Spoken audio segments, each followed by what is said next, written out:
전다는 제나라 전시 왕족의 먼 친척이다. 제나라 민왕 때 임치의 시장을 감독하는 관리였으나 인정받지 못했다.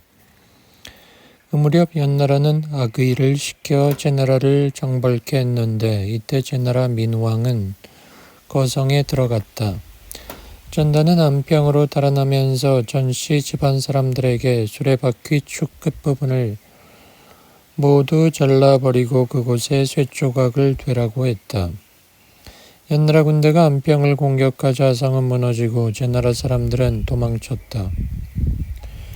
혼란통의 수레바퀴 축 양끝은 부러지고 수레는 망가져 모두 연나라 포로가 되었으나 오직 전단의 집안 사람들은 달아났다. 수레바퀴 축 부분에 쇠조각을 댄 덕분이다. 그들은 동쪽인 즉묵으로 가서 있었다. 한편 연나라는 제나라 성을 함락시켰으나 유독 거와 즉묵만은 함락시키지 못했다. 유치는 거에서 민왕을 죽이고 굳게 수비해 연나라 군대에 저항했기 때문에 여러 해가 되도록 함락되지 않았다. 이에 연나라 군대는 제나라 왕이 거에 있다는 소문을 듣고 공격했다. 즉묵의 대부는 성을 나와 연나라와 싸우다 죽었다.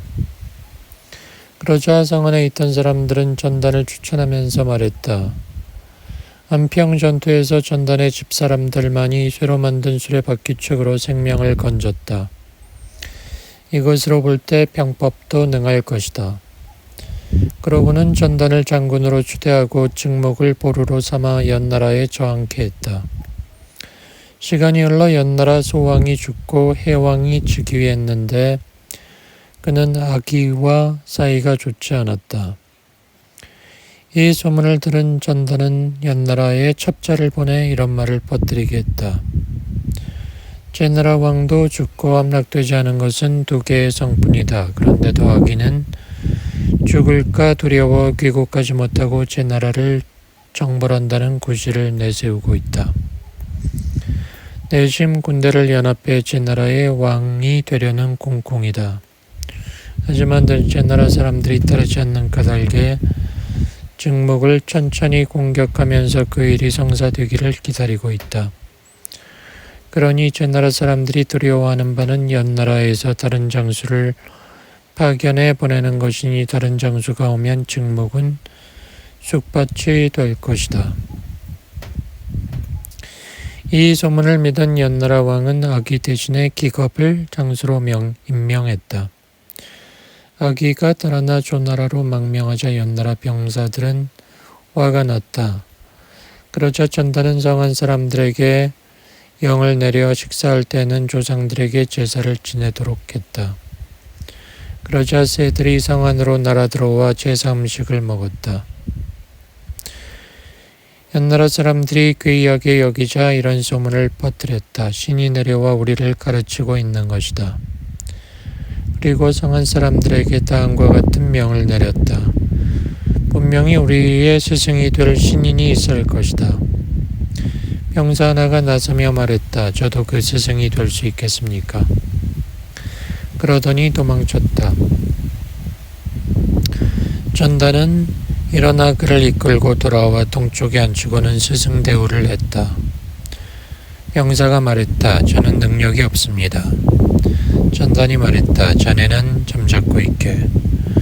전단은 그를 스승으로 대우하고 명령을 내릴 때마다 반드시 신령스러운 병사 덕이라 칭송했다.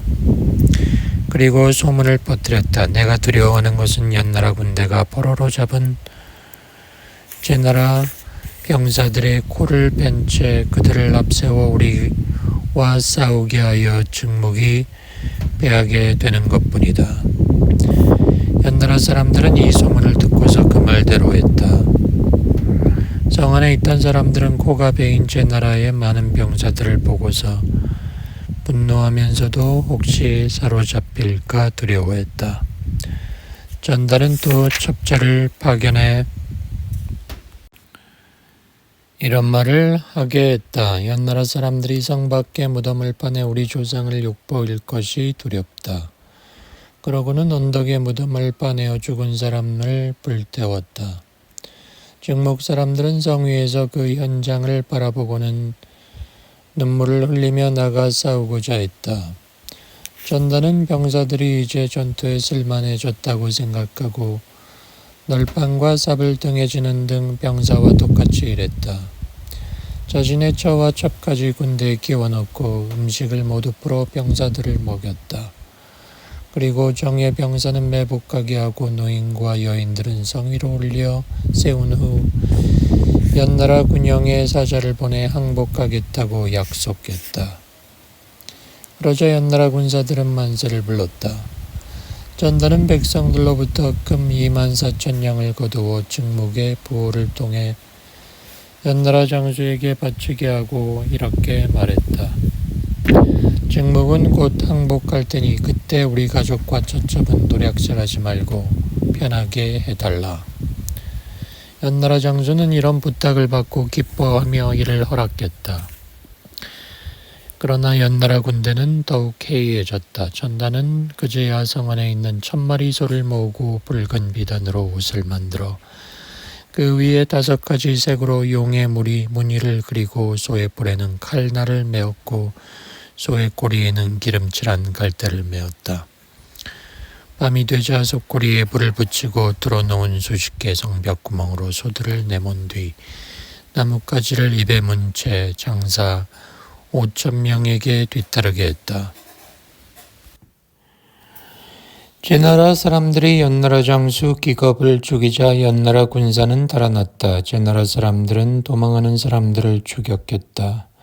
그들이 지나가는 성읍마다 연나라의 반기를 들고 전단에게 귀속하자 군사는 날이 갈수록 불어나서 승리의 승리를 거듭했고 연나라는 패하에 마침내 하산까지 쫓겨났다. 이로써 제나라 70여 개 성이 다시 제나라의 소유가 되었다.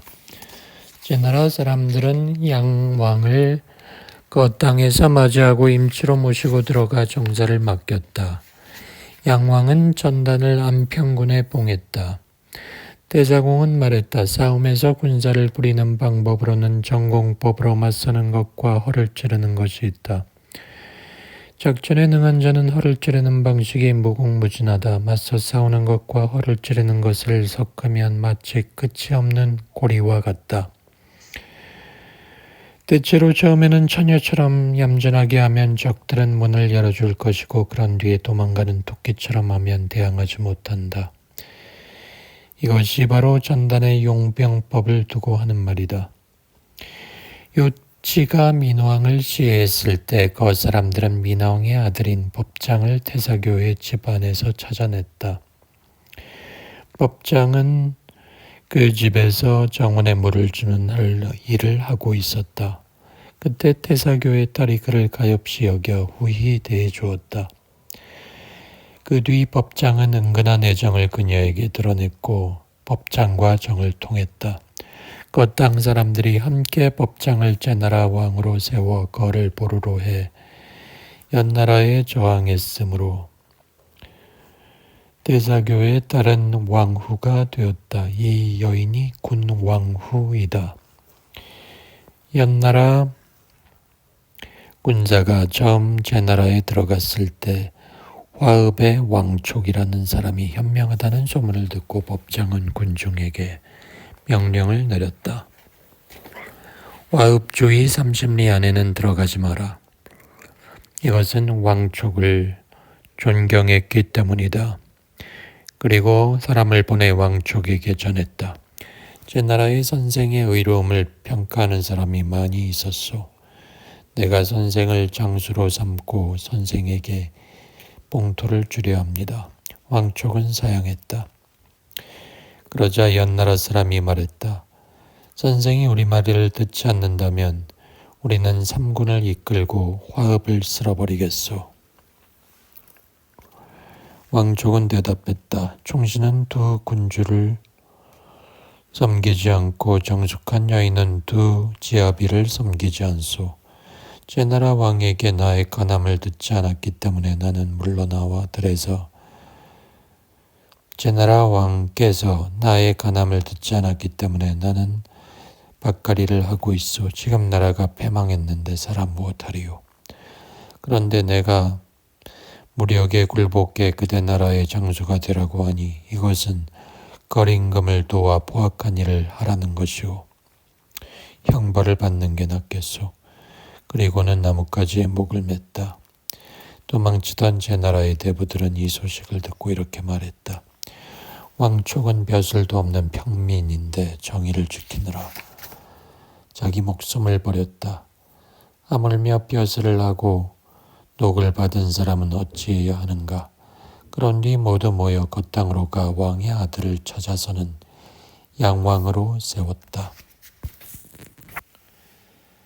범저 채택열전. 범저는 위나라 사람으로 짜는 숙이다. 그는 제후들에게 유세해 위나라 왕을 섬기고자 했으나 집안이 가난해 혼자서는 노잣돈을 마련할 수 없어 위나라의 중대부 수고를 섬겼다. 수고는 위나라의 소왕을 위해 제나라의 사신으로 가게 되었다. 이때 범저가 따라갔다. 그러나 여러 달 동안 머물러 있어도 성과를 얻지 못했다. 그때 제나라 양왕은 범저가 변론에 능하다는 말을 듣고 소고기와 술을 보냈다. 범저는 사양했다. 이 사실을 알게 된 수고는 범저가 위나라의 비밀을 제나라에 알려주었기 때문에 상을 받는다 생각하고 화를 냈다. 위나라로 돌아온 수고는 범저를 괘씸히 여겨 그 일을 위나라 재상에게 고했다. 당시 위나라 재상은 위나라의 공자 가운데 한 사람인 위제였다. 위제는 화를 내며 가신을 지켜 범저를 매질했다.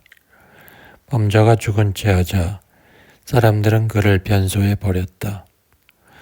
술에 취한 빈객들이 범저에게 오줌 세례를 퍼부었다. 일부러 그에게 모욕을 줌으로써 나라 비밀을 누설하는 사람이 없도록 경계하고자 한 것이다. 범저는 자신을 지키는 사람에게 부탁했다. 나를 구출해 준다면 살해하겠소.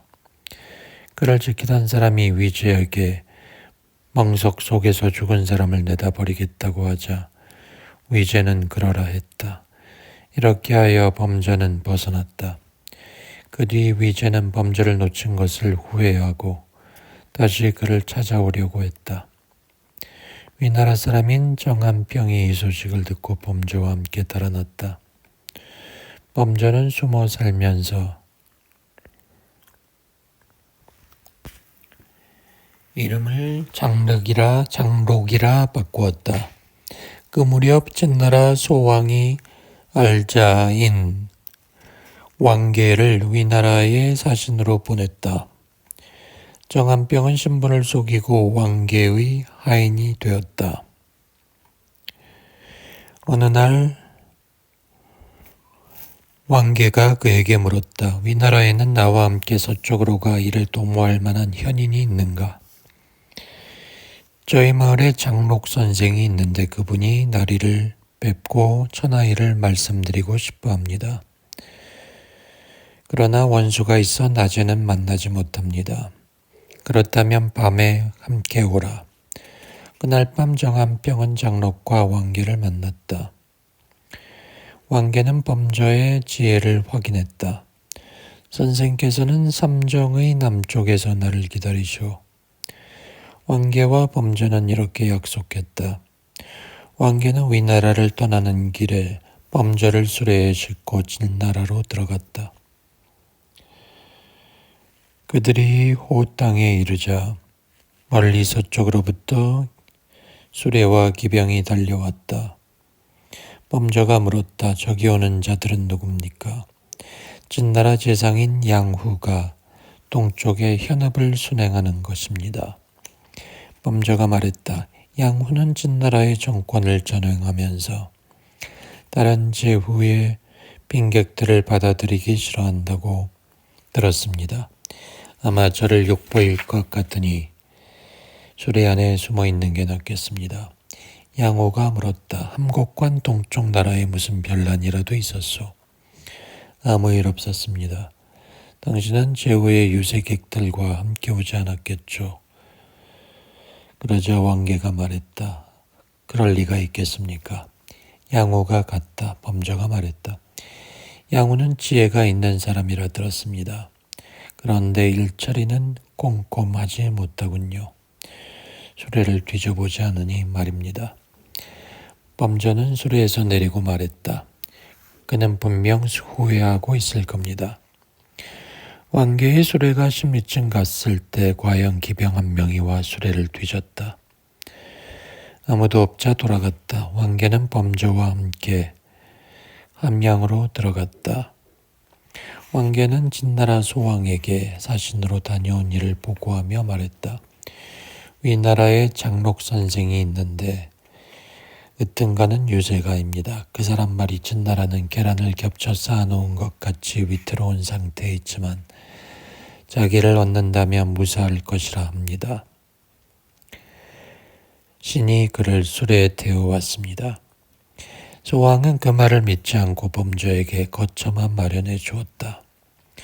범저는 1년 동안 기회를 기다렸다. 소왕은 즉위한 지 36년 되었다. 남으로는 초나라의 언과 영을 함락시켰고 초나라의 회왕은 진나라에 유폐되었다가 죽었다. 동쪽으로는 제나라를 격파했다. 제나라 민왕이 스스로를 황제라 칭했기 때문이다. 그 뒤로 제나라에서는 그런 일이 없었다.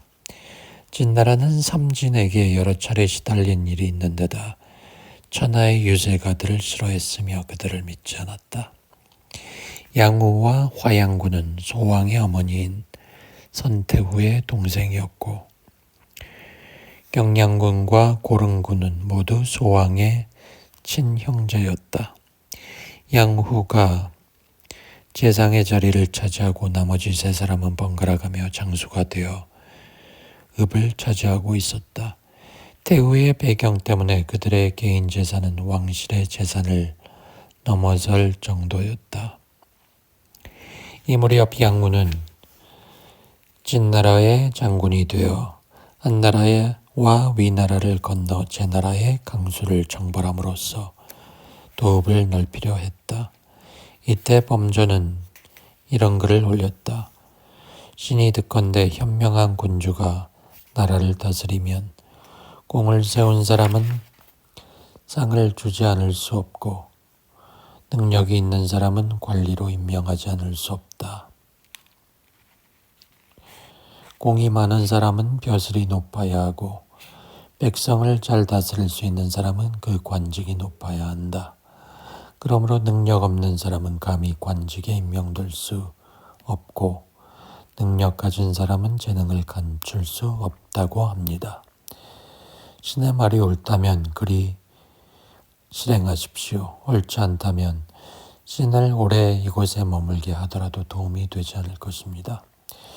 용렬한 군주는 자기가 사랑하는 사람에게 상을 주고 미워하는 사람에게 벌을 내리지만 현명한 군주는 공을 세운 사람에게 상을 주고 죄를 지은 사람에게 벌을 내린다 했습니다.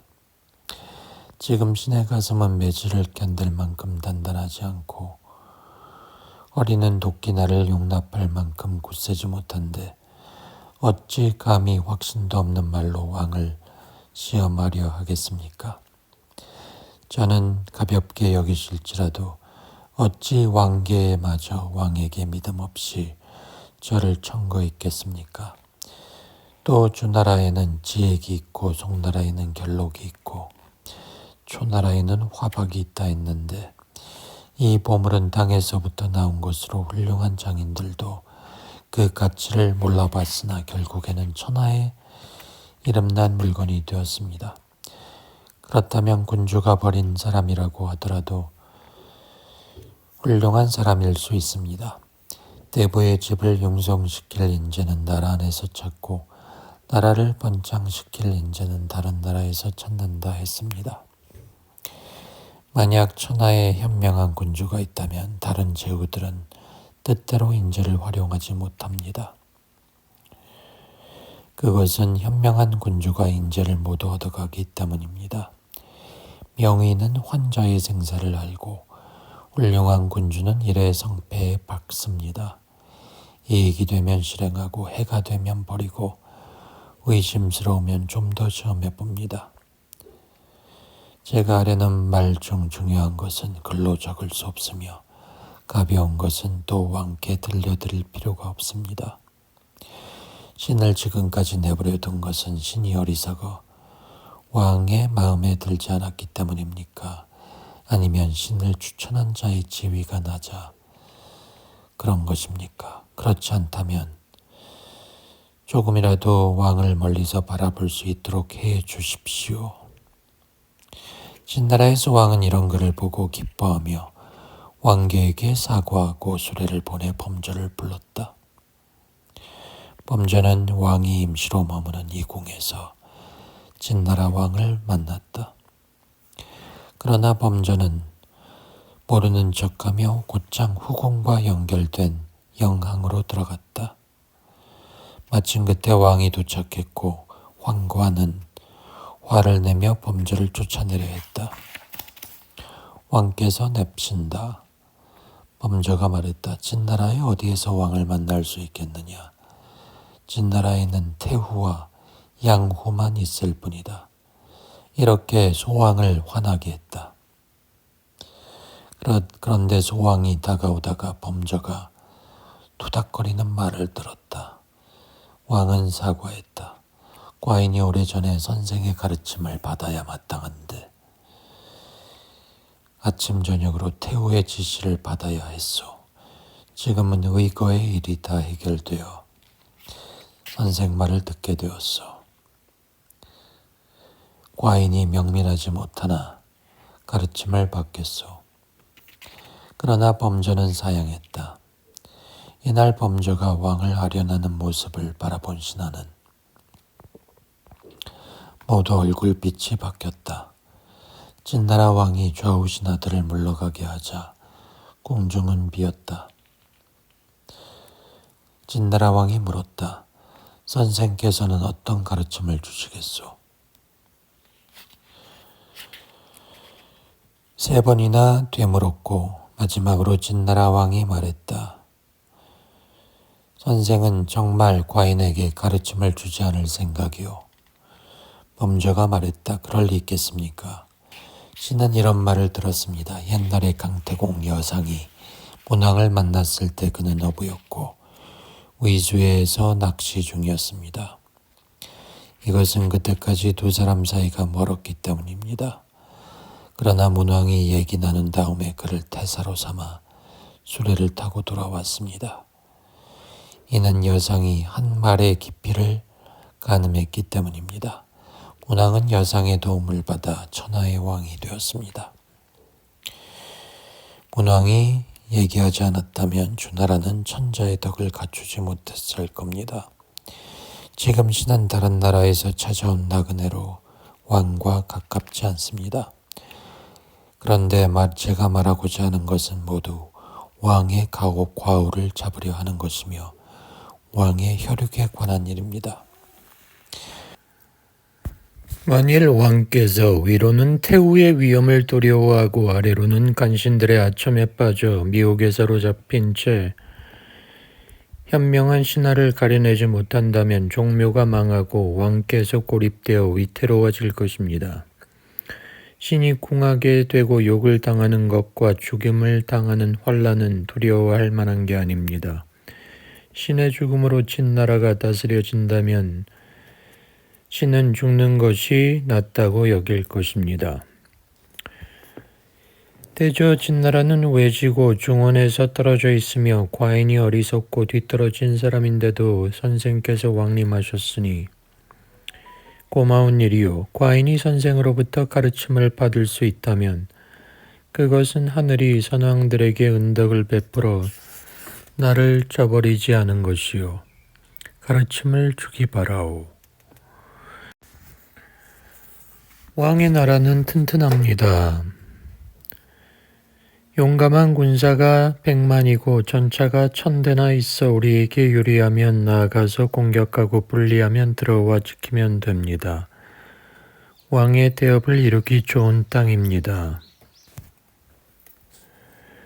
천하의 우두머리가 되는 사업을 이룰 수 있습니다. 그런데 왕의 신하들 중 아무도 그런 임무를 맡고 나서는 사람이 없습니다. 지금까지 15년 동안 함곡관을 닫아놓고 산동을 공략할 기회도 노리지 않고 있으니 이것은 양후가 진나라를 위해 계획하지 못한 것입니다. 과인은 그 잘못된 계책에 대해 듣고 싶소. 한나라와 위나라를 건너가 제나라의 강수를 공격하는 양후의 계책은 잘못된 것입니다. 진나라에서 병력을 적게 파견한다면 제나라에 피해를 줄 수가 없을 것이고 많이 파견하면 진나라에 손실이 생깁니다. 옛날 제나라의 민왕은 남쪽으로 초나라를 공격해 군대를 격파하고 장수를 죽이고서 1000리 땅을 차지하려 했습니다만 제나라는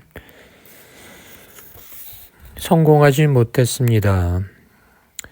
옛날에 중산이란 나라는 사방이 500리나 되는 나라였는데 조나라가 혼자 이 나라를 차지했습니다. 덕분에 조나라는 명성을 얻었습니다. 지금 한나라와 위나라는 중국의 중간지대로 천하의 중초입니다.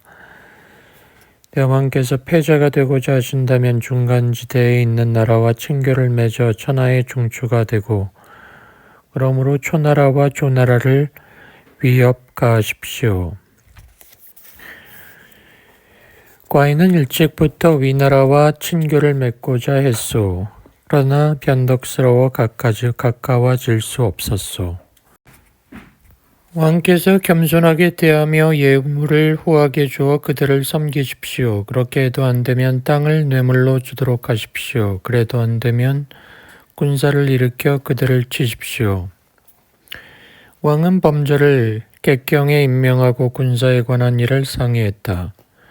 범저 계략에 따라 5대부 관을 시켜 위나라를 정벌하고 회땅을 함락시켰다. 2년 뒤에는 형구를 함락시켰다. 객경이 된 범저가 또 소왕에게 말했다. 진나라와 한나라의 지형은 술을 놓은 것처럼 엇갈려 있으니 한나라를 복속시켜야 합니다. 한나라가 어떻게 진나라 말을 듣지 않겠습니까? 왕께서 군대를 보내 형량을 공격하면 공과 성고로 가는 길이 막히고 북으로 태양산의 길을 끊어놓으면 상당의 군대가 내려오지 못합니다. 왕이 군대를 일으켜 형량을 공격하면 그 나라는 세 조각으로 끊어집니다. 그러니 말을 들을 것입니다. 한나라가 말을 듣는다면 패자가 되는 일은 가능합니다. 범저는 날이 갈수록 진나라 왕과 가까워졌고 자신의 계책이 받아들여져 시행된 지도 여러 해 지났다. 범저는 말했다. 신이 산동에 머물 때 제 나라에 있는 전문이 있다는 말만 듣고 그 나라의 왕이 있다는 말을 듣지 못했으며 진나라에는 태후, 양후 등이 있다는 얘기만 듣고 왕이 있다는 얘기는 듣지 못했습니다. 나라를 잘 다스리는 사람은 안으로는 위세를 견고하게 세우고 밖으로는 권력을 무겁게 사용합니다. 양후의 사자는 왕의 무거운 권력을 가지고 제후들을 제어하는 일을 결정하고 천하의 땅을 마음대로 나누어 사람을 봉하며 적을 무찌르고 다른 나라를 치는 등 진나라의 국정에 관여하지 않는 게 없습니다. 최저와 유치가 제나라를 관장하자 그들은 제나라 민왕의 넓적다리 힘줄을 뽑아 종묘의 대들보에 매달아 놓아 죽였습니다. 하은주 3대가 나라를 잃게 된 원인은 군주가 정사를 남에게 맡기고 정사에 무관심했던 데 있습니다. 소왕은 이 말을 듣고 태후를 패출시키고 양후와 여러 위협이 되는 인물들을 추방했다. 그리고 범저를 제상으로 삼았다. 양후에게서 제상의 봉인을 거두고 도읍으로 돌아가게 했다. 범저가 재상이 되었지만 진나라에서는 여전히 그를 장록이라 불렀다. 그동안의 일을 알지 못하던 위나라는 범저가 죽은 줄로 생각했다. 위나라는 진나라가 동쪽으로 한나라와 위나라를 공격하려 한다는 소문을 듣고 수고를 진나라 사신으로 보냈다. 범저가 이 소식을 듣고 자신이 묵고 있는 객사로 갔다. 수고는 범저를 보고 놀랐다. 범숙이 살아있었구려. 그렇습니다. 진나라에서 유세하고 있어? 아닙니다. 무슨 일 하고 있어? 날품 팔고 있습니다. 진나라의 재상인 장군에 대해 아는 것이 있어? 나는 그가 왕에게 총애를 받아 천하의 일이 모두 그 재상에게 달렸다고 들었소. 내 일의 성공 여부가 장군에게 달려 있소. 제 주인이 그를 알고 있습니다. 제가 소개해 드릴까요? 그렇게 수고를 범저가 인도한다. 그리고 잠깐 들어갔다가 나타난다. 장군이 바로 범저 자신이었던 것이다. 수고는 깜짝 놀라 머리를 조아린다. 범저가 말한다. 돌아가서 위나라 왕에게 나를 위해 위제의 머리를 가지고 오라고 말하라. 그렇지 않으면 대량을 휩쓸어 버리겠다 전하라. 수고는 돌아와 이 말을 위제에게 말했다. 위제는 두려워서 조나라로 도망해 평왕군 집에 숨었다. 범저가 재상이 된 뒤 왕계가 범저에게 말했다.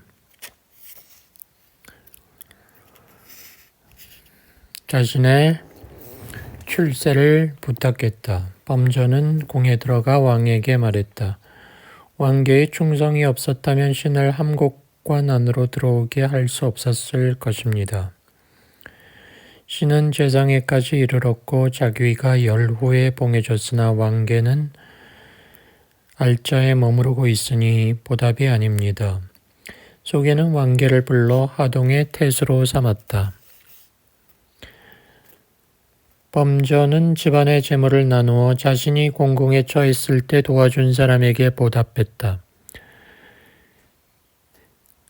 그리고 그와 눈을 홀겨볼 정도의 원수일지라도 반드시 보복했다. 범저가 진나라 재상이 된 지 2년이 되는 해는 진나라 소왕 42년으로 동쪽으로 한나라의 소곡과 고평을 정벌해 함락했다. 진나라 소왕은 위제가 평왕군의 집에 숨어있다는 소문을 듣고 범저를 위해 원수를 갚아주겠다고 마음먹고 평왕군을 불렀다.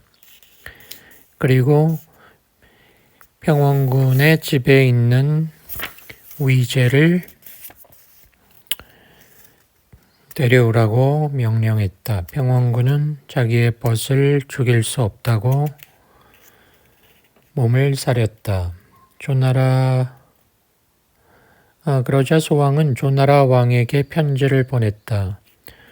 왕의 아우 평왕군은 지금 진나라에 있소. 범군의 원수인 위제가 평왕군 집에 있으니 왕께서는 그의 머리를 베어 오시오.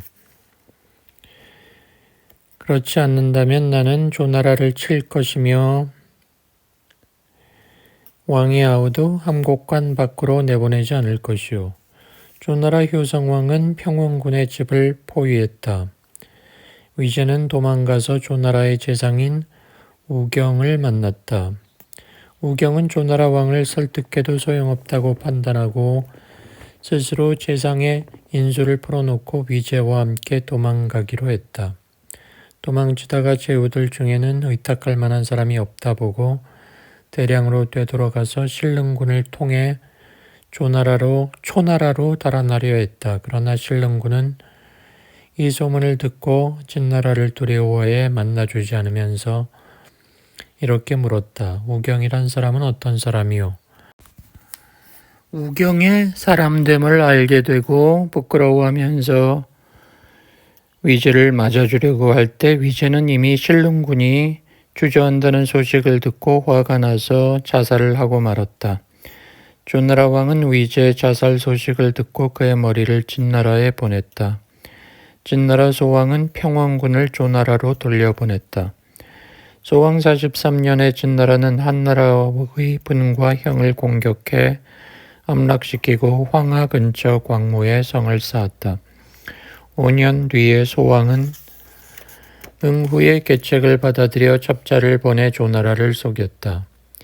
이 일을 계기로 조나라는 연파 대신에 마복군 조사의 아들 조과를 장수로 삼았다. 진나라가 장평에서 조나라를 격파하고 한 달을 포위했다. 얼마 후 범전은 무안군 백기와 사이가 벌어져 소왕에게 말해 그를 죽이고 정한평을 청거해 그로 하여금 조나라를 치게 했다. 그러나 정한평은 조나라 군에게 항복했다. 그러자 범전은 죄를 청했다. 그러나 소왕은 용서했다. 소왕이 조정에 나와 한숨을 쉬자 응후가 아뢰었다. 신이 듣건대 군주가 근심이 쌓이면 신이 욕을 당할 것이요 군주가 욕을 당하면 신은 죽어야 한다. 라고 했습니다. 지금 왕께서 조정 가운데 근심하시니 신은 죄를 청합니다. 소왕이 말했다. 내가 들으니 초나라의 철검은 날카롭지만 광대는 시원치 않다고 했소. 철검이 날카로우면 병사가 용감할 것이요. 광대가 졸렬하면 생각이 깊을 것이요. 원대한 생각을 가지고 용감한 병사를 이끈다 할 때 나는 초나라가 우리 진나라를 도모하려 할까 두려워하는 것이요. 모든 일은 갖춰놓지 않는다면 대처할 수 없소. 그런데 지금 무왕군이 죽었고 정한평 등은 반란을 일으키고 있으니 안으로 좋은 장수가 없는 처지에 걱정하고 있는 것이오. 소왕은 이런 말로 응후를 격려할 생각이었다. 그러나 응후는 두려워했다. 채택이란 사람이 이 소문을 듣고 진나라로 왔다.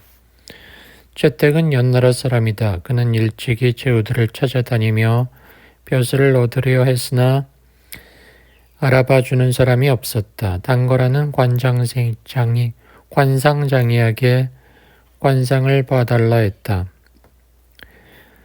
내가 들으니 선생은 이태의 관상을 보며 권세를 잡을 것이라 했다는데 그러한 일이 있겠습니까?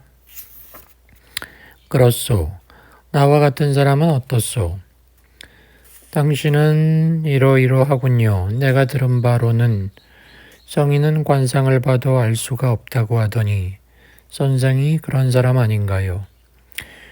보기는 내가 이미 가지고 있는 것이니 물을 필요 없고 내가 모르는 건 수명이요.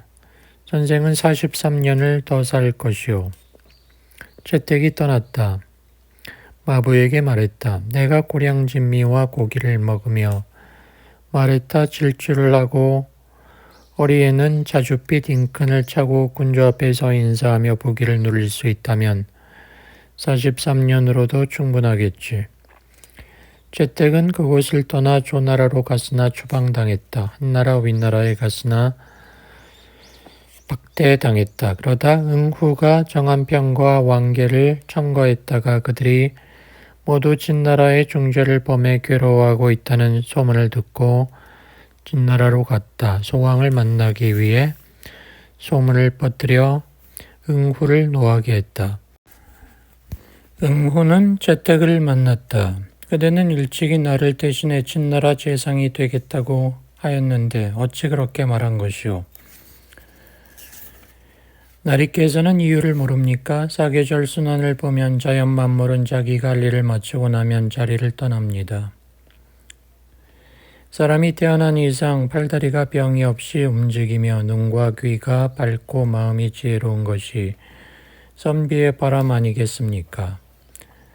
이늘 바탕으로 의로움을 가지고 살며 도를 행하고 덕을 베풀며 천하에서 자기 뜻을 펼치는데 천하의 사람들은 즐거움을 가지고 그를 공경하고 모두 그를 자신들의 왕으로 삼기를 원하는 것. 이것이 어찌 변론에 능하고 지혜로운 사람들이 바라는 것이 아니겠습니까?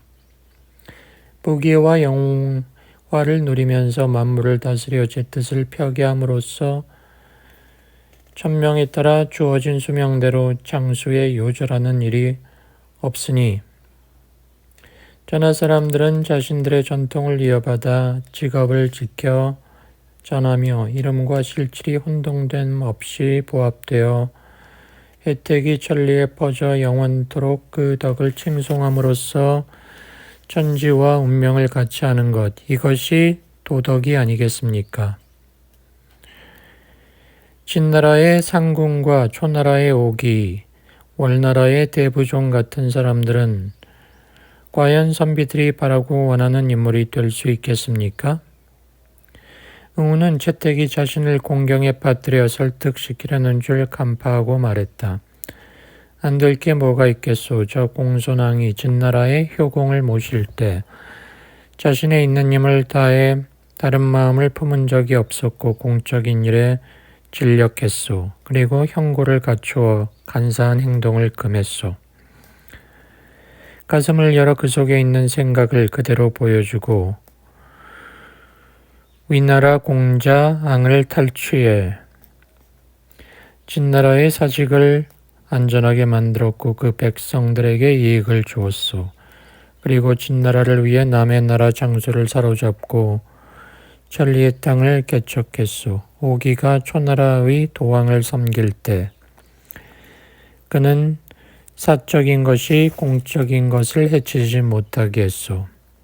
대부종이 월나라를 섬길 때 그는 군주가 곤욕당하는 처지라 하더라도 충성을 다했고 군주가 비록 대가 끊기고 망해도 자신의 능력을 다 바치고 떠나지 않았소. 이 세 사람은 진실로 의로움의 극치고 충성의 표상이요. 그러한 까닭에 군자는 어려운 일을 당해도 죽음을 무릅쓰고 의롭게 대처해 죽음을 가볍게 여기고 있는 반면에 욕되게 사는 것을 영화롭게 사느니만 못한 것으로 간주하는 것이요. 군주는 성스럽고 신하가 어진 것이 천하의 복입니다. 군주는 명철하고 신하가 강직하다면 그것은 나라의 복이며 부모는 자애롭고 아들은 효성스러우며 지아비는 신의가 있고 지어미는 정숙하다면 가정의 복입니다. 그러므로 비가는 충성을 바쳤음에도 은나라를 보존시킬 수 없었고 오자선은 지혜로웠음에도 오나라를 보존시킬 수 없었습니다.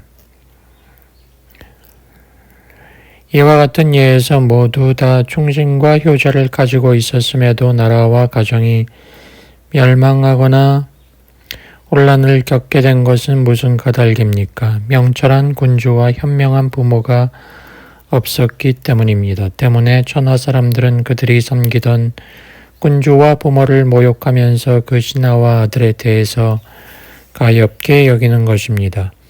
지금 보면 상궁과 오기, 대부종이 신하로서의 일을 함에 있어서 그들은 옳았고 그들의 군주는 그릇되었습니다.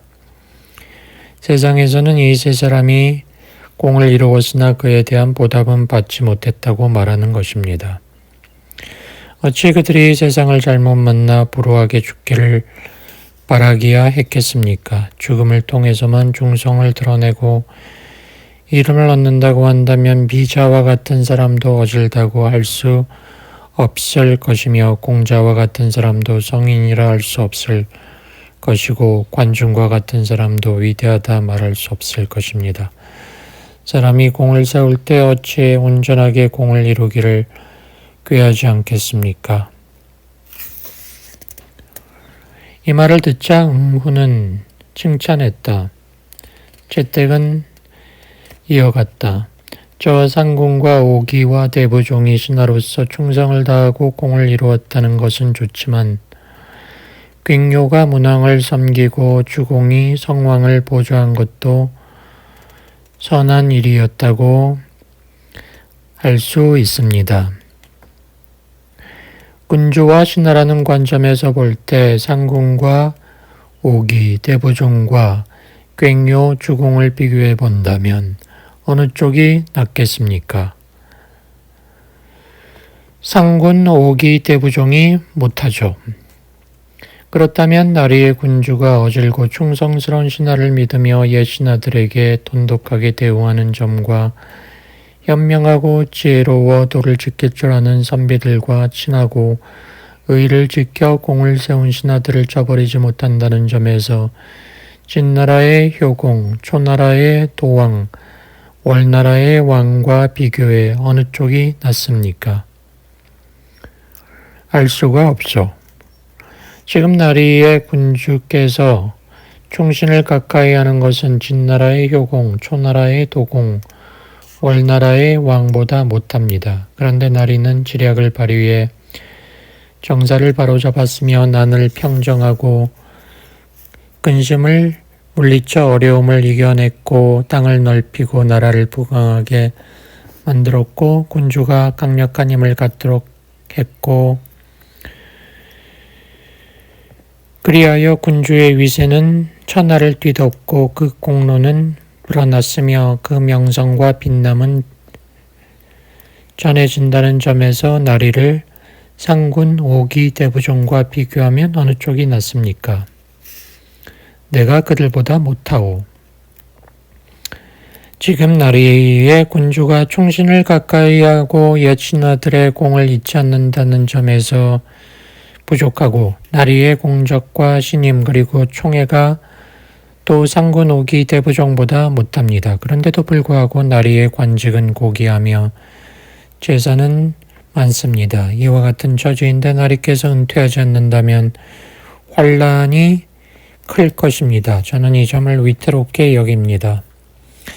애도 충천에 뜨면 자리를 옮긴다는 말이 있습니다. 모든 일에 있어 성하면 쇠하는 것입니다. 지금 나리께서는 원수에 대해서는 이미 보복을 했고 덕을 입은 사람에게 보답을 해 하고자 하는 것이 다 이루어졌습니다. 그런데도 변화를 모색하지 않는 것은 안 되는 것입니다. 그러므로 성인께서는 이해를 절도 있게 만드시고 욕망을 절제하고 백성을 부리는데도 때를 적절하게 이용했습니다. 옛날 제나라 황공이 제후를 규합해 천하를 바로잡았는데 규구의 회합에서 교만한 마음을 보이자 9나라가 등을 돌렸습니다. 아육과 태사교는 큰소리로 고함을 치면 3군의 간담이 서늘할 정도였지만 평범한 병사에게 죽임을 당했습니다. 상군의 예를 들면 그는 진나라의 효공을 위해 법령을 밝게 적용하고 존귀한 사람에게는 상을 주고 저울을 고르게 하고 박구랑을 정비했습니다. 군사훈련을 실시했습니다. 이런 까닭에 그들의 군대가 움직이면 국토가 넓어졌습니다. 그러나 그의 공이 다 이루어지자 그는 거열형에 의해 죽임을 당했습니다. 초나라는 사방이 수천 리고 100만의 군사를 보유하고 있었습니다.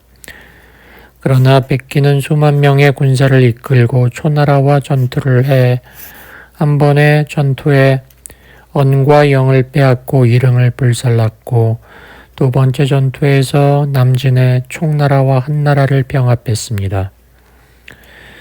또 한나라와 위나라를 건너가 조나라를 공격했는데 그는 이 전투에서 마복군을 죽이고 40여만의 군사를 무찔렀는데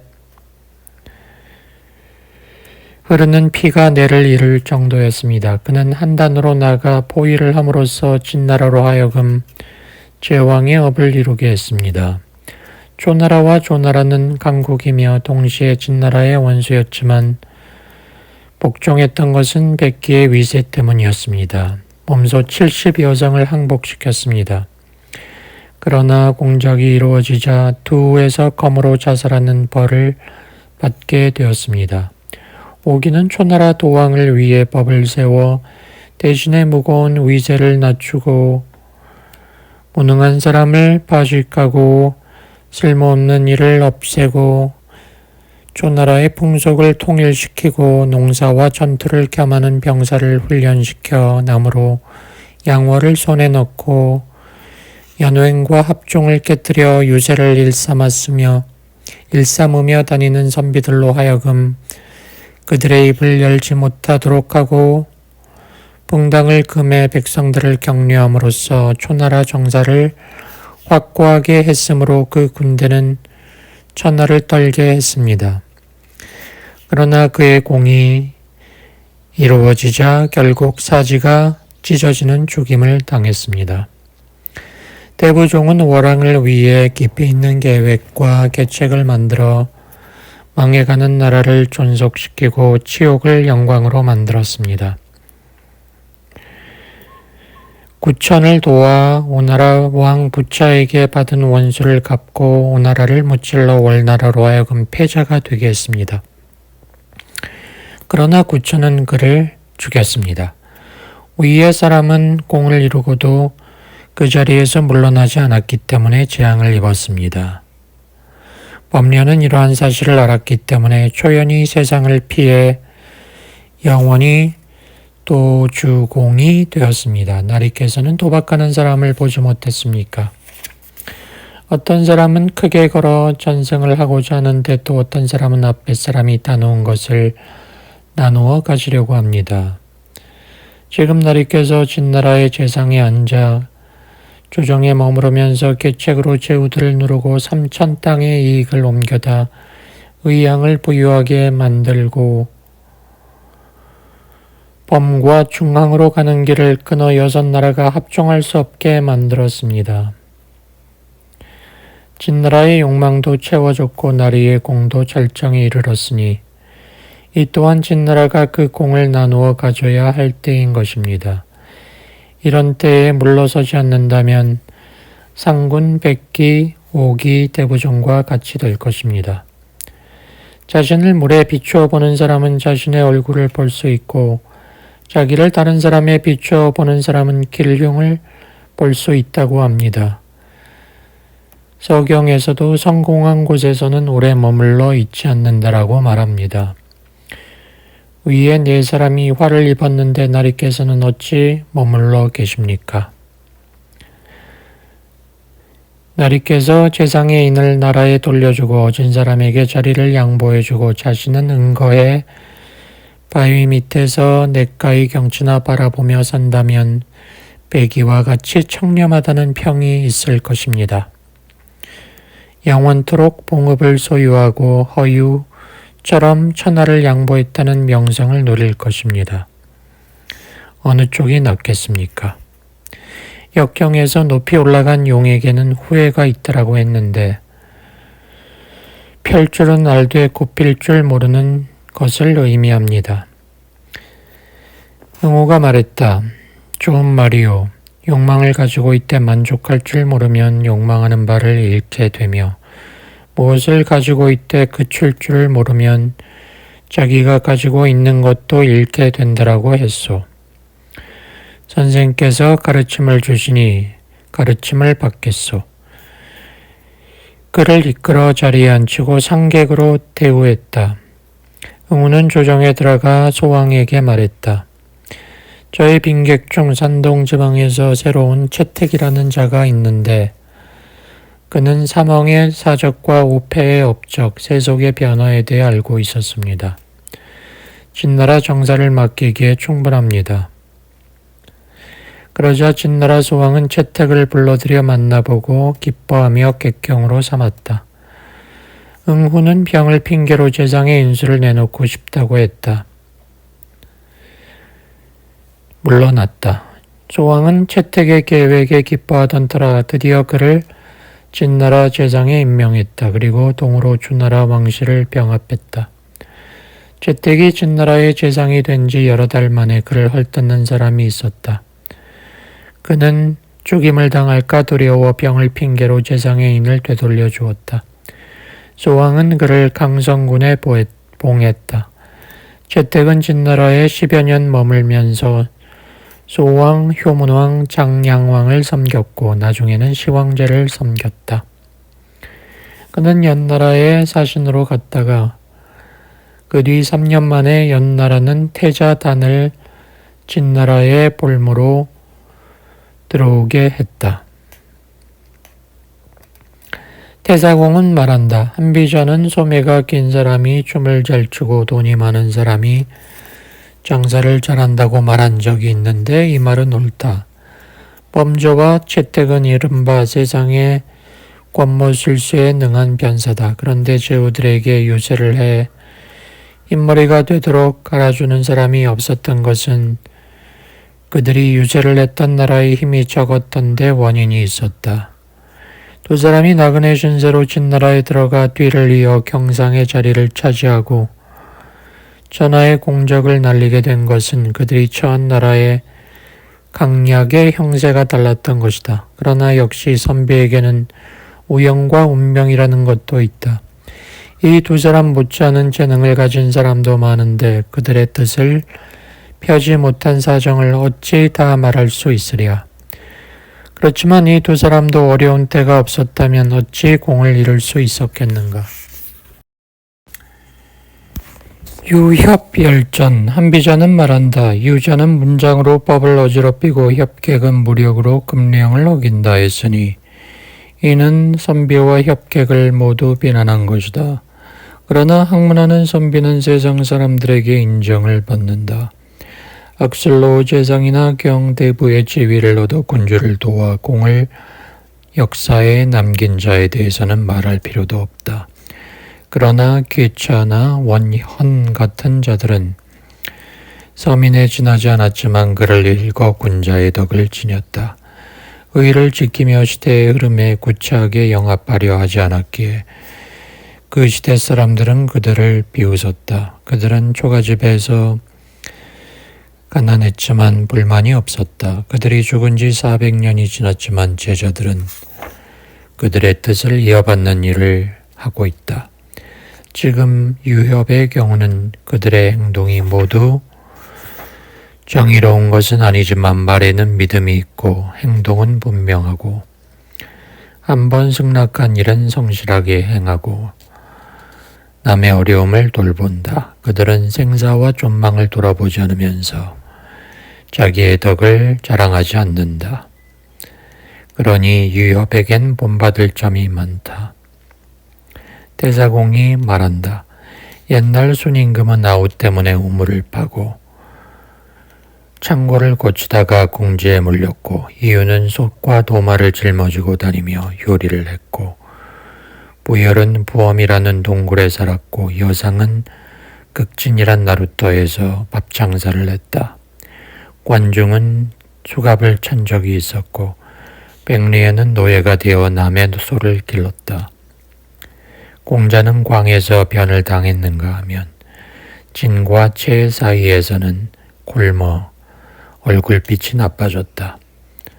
이들은 어진이들이다. 그런데도 이런 재난을 만났으니 평범한 사람으로 난세의 탕류를 건너려면 얼마나 어렵겠는가. 어떤 천한 사람이 이렇게 말했다. 무엇이 인이고 무엇이 인이 아닌지를 알 필요가 있겠는가. 내게 이득을 주는 사람을 덕 있는 사람으로 알면 된다. 그래서 백인은 주나라를 추하게 여겨 수양산에서 죽었지만 주나라 문왕이나 무왕은 그것 때문에 임금자리를 잃지 않았다. 도척과 장교는 사나웠지만 그의 무리들은 두 사람이 의기 있는 사람이라고 칭찬했다. 이걸로 볼 때 허리띠에 갈고리를 훔친 사람은 사형당하지만 나라를 훔친 사람은 제후가 된다. 거나 제후의 문화에는 의미가 있다라는 말은 헛된 소리가 아니다. 지금 학문에 얽매이거나 약간의 의리를 뿜고 오랜 세월 세상과 고립되어 살아가는 것이 어찌 천박한 의논으로 속세의 무리들과 어울려 세상과 더불어 부침하면서 영예로운 이름을 누리는 것만 못하겠는가. 그러나 또 포위의 무리 가운데 은혜를 입으면 반드시 보답하고 먼 곳까지 가서도 의리를 외치고 세상의 평을 돌아보지 않는 자가 있다. 이것도 뛰어난데 구차스럽게 그런 생활을 하는 것은 아니다. 그래서 이름 있는 선비들도 궁주에 몰리면 그들에게 목숨을 맡긴다. 그들이야말로 현인이나 호걸이 아닌가. 시골 유협의 무리를 개처나 원헌 등과 비교한다면 그 권력이나 또는 그들이 살았던 시대에 끼친 공적을 같은 기준에서 논할 수는 없을 것이다. 유협들의 공로가 뚜렷이 드러나고 말에도 신의가 있기 때문이다. 그러니 협객의 신의를 어찌 경시하겠는가. 옛날 포위의 협객에 대해 들은 것이 없다. 근대의 연릉군, 맹산군, 춘신군, 평왕군, 신릉군 등은 모두 왕의 친척이었고 봉토를 가진 경상의 지위에 있어 보유했다. 이들은 재력에 기대 천하의 어진 이들을 불러 제후들 사이에 알렸으니 어질지 않은 자라고 말할 수 없다. 그러나 그들의 명성이 높았던 것은 바람을 타고 부른 소리가 먼 곳까지 들리는 것과 같다. 시정의 협객들은 자기의 관세를 가지고 있는 게 아니고 오로지 행실을 닦고 이름을 갈아 자기 명성을 퍼지게 했으므로 칭찬하지 않을 수 없다. 그런데도 유가 묵가에서는 이들을 배척하고 책에 기록하지 않았다. 진나라 이전의 서민 협객에 대해서는 기록이 사라졌으니 유감스럽다. 한나라가 일어난 뒤로 주가, 전중, 왕공, 극맹, 곽해 같은 협객이 있었다. 때로는 당시의 법에 어긋나는 일도 했지만 그 개인적 의리에 있어서는 청렴결백했다. 선비들이 까닭없이 따를 리가 없다. 패거리나 집안끼리 합세해 큰 세력을 이루거나 외롭고 약한 자를 업신여기거나 제 하고 싶은 대로 쾌락을 즐기는 것을 유협들은 부끄럽게 여겼다. 노나라 주가는 한나라 고조와 같은 시대 사람이다. 노나라 사람들은 모두 유학을 숭상했지만 주가만은 유협으로 이름이 알려졌다. 그가 숨겨주어 목숨을 건진 호걸이 수백 명이 되었으며 그 밖에 평범한 사람을 도운 것은 말할 수 없을 정도이다. 그러나 그는 끝내 자기 재능을 자랑하지 않았고 자기를 내세우지 않았다. 남의 위급한 일에 쫓아다니기를 자기 일보다 열심히 했다. 몰래 계포 장군을 위험에서 벗어나게 해준 적이 있었지만 계포가 신분 상승하자 그를 만나지 않았다. 초나라 전중은 협객으로 이름이 알려졌고 검술을 좋아해 주가를 아버지로 섬겼다. 그러나 자기의 행실이 주가에 미치지 못한다고 여겼다. 전중이 죽은 뒤에 낙양 땅에 극맹이라는 사람이 있었다.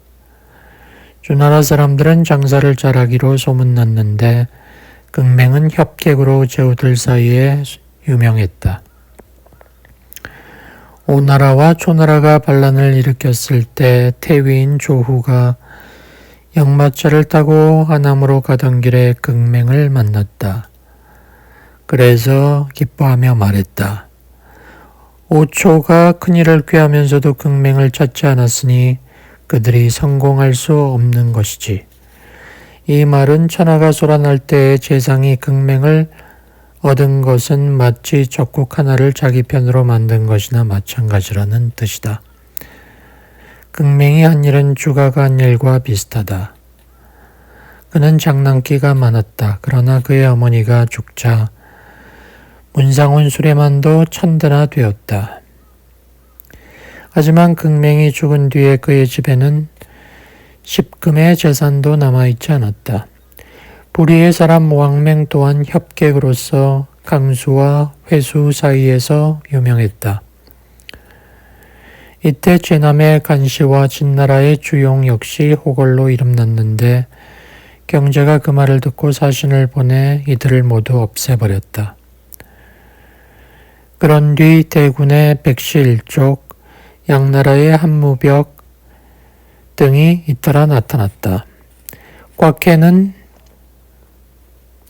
지 사람이다. 자는 옹백이니 관상을 잘 보는 허부의 외손자다. 꽉해의 아버지는 협객이라는 이유로 효문제 때 사형당했다.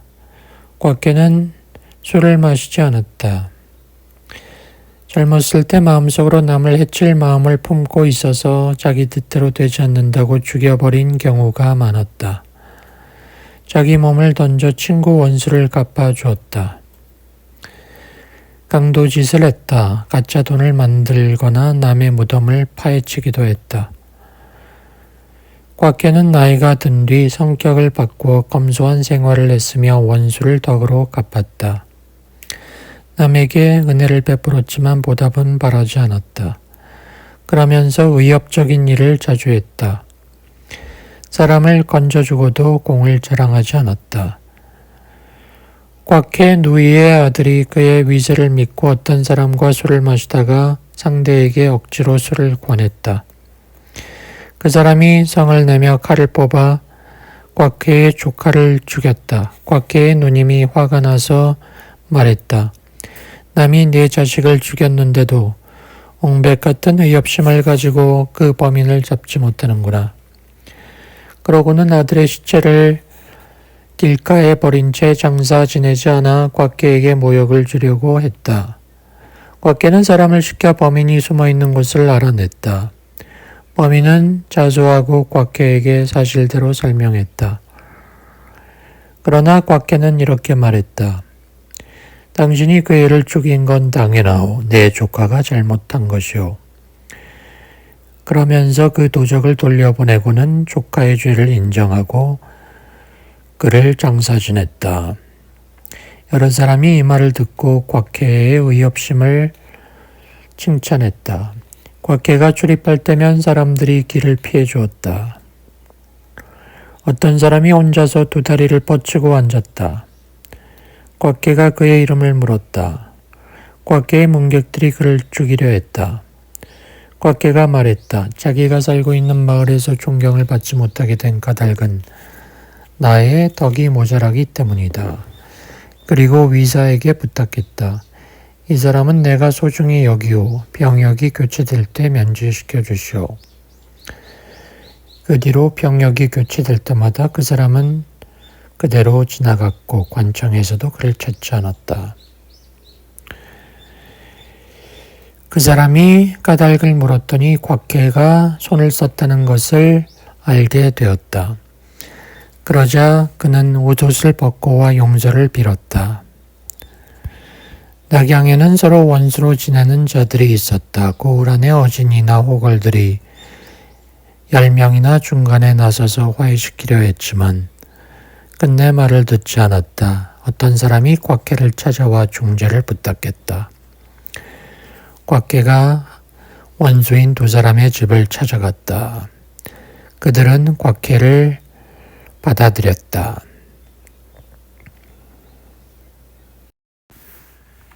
백기 열전. 백기는 미 땅 사람이다. 그는 병사를 다루는데 뛰어난 사람으로 진나라의 소왕을 섬겼다. 소왕 13년 백기는 좌서장이 되어 장차 한나라의 신성을 공격했다. 그해 양후는 진나라의 재상으로 임비를 천거해 한중의 태수로 삼았다. 그 다음 해 백기는 좌경이 되어 이골에서 한나라와 위나라를 공격해 24만을 베었고 또 적의 장수인 공손희를 사로잡았고 5성을 함락시켰다. 백기는 고기로 승진해 황하를 건너 한나라의 안읍에서 동쪽으로 간하까지 영토를 넓혔다. 다음 해 백기는 대량조가 되었다. 위나라를 공격해 함락시키고 성을 빼앗았다. 다음 해 백기는 객경인 사마조와 함께 원성을 공격해 함락시켰다. 5년 뒤 백기는 조나라를 공격해 광랑성을 무너뜨렸다. 7년 뒤 초나라를 공격해 언과 등의 5성을 함락했다. 다음해 초나라를 공격해 영땅을 함락시키고 이릉을 불태우고 동쪽으로 경릉에 이르렀다. 초나라 왕은 영땅을 잃어버리고 그곳을 떠나 동쪽으로 달아나 진땅으로 천도했다. 진나라는 영땅을 남군으로 만들었다. 백기는 무왕군이 되었다. 초땅을 취하고 무와 검증군을 평정했다. 소왕 34년 백기는 위나라를 공격해 화양을 함락시키고 적장 망묘를 폐주시켰다. 조나라 장수 가언과 싸워 병사 2만을 황하에 빠뜨려 죽였다. 소왕 45년에는 한나라의 야왕을 정벌했다. 야왕이 진나라에 항복했으므로 한나라는 상당으로 통하는 길이 끊어졌다. 상당의 태수인 풍정은 이렇게 모의했다. 정으로 가는 길이 끊어졌으니 한나라는 우리 백성을 보호할 수 없다. 진나라의 군대가 이쪽으로 진격하고 있으나 한나라는 힘이 없다. 그러니 상당을 가지고 조나라로 귀속하는 수밖에 없다. 조나라가 받아준다면 진나라는 노해 조나라를 공격할 것이다. 조나라가 공격받으면 한나라와 친교를 맺으려 할 것이다. 풍정은 사신을 조나라에 보내 이러한 사실을 알렸다. 조나라 효성왕은 평양군 평원군과 논의했다. 평양군이 말했다. 그 땅을 받지 않는 게 좋습니다. 받는다면 화가 클 것입니다. 평원군은 말했다. 받는 게 좋습니다. 조나라 왕은 평원군의 말을 받아들이고 풍정을 화양군에 봉했다. 소왕 46년 진나라는 한나라의 구지와 인을 공격해 함락시켰다. 소왕 47년 진나라는 좌서장 왕호를 시켜 한나라를 공격해 상당을 빼앗았다. 이에 상당의 백성들이 조나라로 도망쳤다. 그때 조나라 군대는 장평에 주둔한 채 상당의 백성을 보호했다. 그해 4월 왕홀은 이 일을 구실로 조나라를 공격했다. 조나라는 연파를 장군으로 삼았다. 조나라 군대의 사졸이 진나라 척후병과 맞닥뜨리자 진나라의 척후병이 조나라의 비장인 가를 죽였다. 6월에 조나라 군대를 함몰시키고 2개의 보루와 4명의 도위를 사로잡았다. 7월에 조나라 군대는 누벽을 쌓았다. 진나라는 다시 누벽을 공격해 2명의 도위를 사로잡고 진을 무너뜨렸다. 연파는 누벽을 굳게 지키고 진나라 군과 대처했다. 진나라 군대는 여러 번 전투를 도발해 유인했으나 조나라는 움직이지 않았다. 조나라 왕은 연파를 꾸짖었다. 그 틈을 타 진나라의 재상인 응후는 사람을 시켜 조나라에 천금을 뿌려 이간하게 했다. 진나라가 미워하고 두려워하는 것은 마복군의 아들 조팔이 장수가 되는 것뿐이다. 연파는 상대하기 쉽고 항복할 것이다. 조나라 왕은 이미 연파가 거느린 군대가 잃은 것이 너무 많고 싸움에서 패했는데 누벽을 지키기만 한다고 노예있던 터라 이간질 말을 듣자 연파 대신 조과를 장군으로 삼아 진나라를 격파하게 했다. 진나라는 마복군의 아들이 장수가 되었다는 소문을 듣고 무안군 백기를 상장군으로 삼고 왕후를 위비장으로 삼았다. 그리고는 군중의 영을 내려 무왕군이 장수가 되었다는 사실을 누설하는 자는 죽이겠다고 포고했다. 조괄이 전쟁터에 도착하자마자 군대를 출동시켜 진나라군을 쳤다. 진나라는 달아나는 척하면서 복병 2부대를 매복시켜 조나라군을 기습할 준비를 했다. 조나라 군대는 진나라 누벽까지 추격했으나 진나라군이 누벽을 지키고 있자 들어갈 수 없었다. 그때 복병 25,000이 배후를 차단하고 5,000명의 기병 부대는 누벽 사이를 차단하니 조나라 군대는 분리되어 식량을 공급할 수 없었다. 진나라는 경장병을 출동시켜 조나라를 공격했다. 조나라 군대는 불리해지자 누벽을 굳게 쌓고 견고하게 수비하는 한편 도와줄 군대가 오기를 기다렸다. 진나라 왕은 조나라 군의 식량 보급로가 차단되었다는 소식을 듣고서 하내로 가서 하내 백성들에게 벼슬을 한 등급씩 내리고 15세 이상인 사람을 장병으로 보내 조나라의 식량 보급로와 구원군을 들어오지 못하게 막도록 했다. 식량 받지 못한 지 46일이 되었고 서로를 죽여 살을 먹을 지경이 되었다. 진나라 누벽을 공격해 탈출하고자 4개의 부대로 나누어 공격하기를 했으나 벗어날 수 없었다. 장군인 조괄이 정예병을 이끌고 육박전을 벌였으나 진나라 군에 죽고 말았다. 조괄의 군대가 패하자 병졸 40만이 항복했다. 무왕군은 이렇게 생각했다. 전에 진나라가 상당을 함락시키자 상당의 백성들이 진나라의 백성이 되는 것을 즐겨하지 않고 조나라로 귀속했다. 조나라 병사들은 이렇다 저랬다 하기를 잘하니 모두 죽이지 않으면 난을 일으킬지 모른다.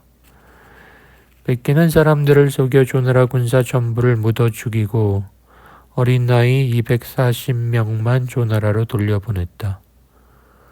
머리를 베거나 포로로 잡은 수가 45만 명이다.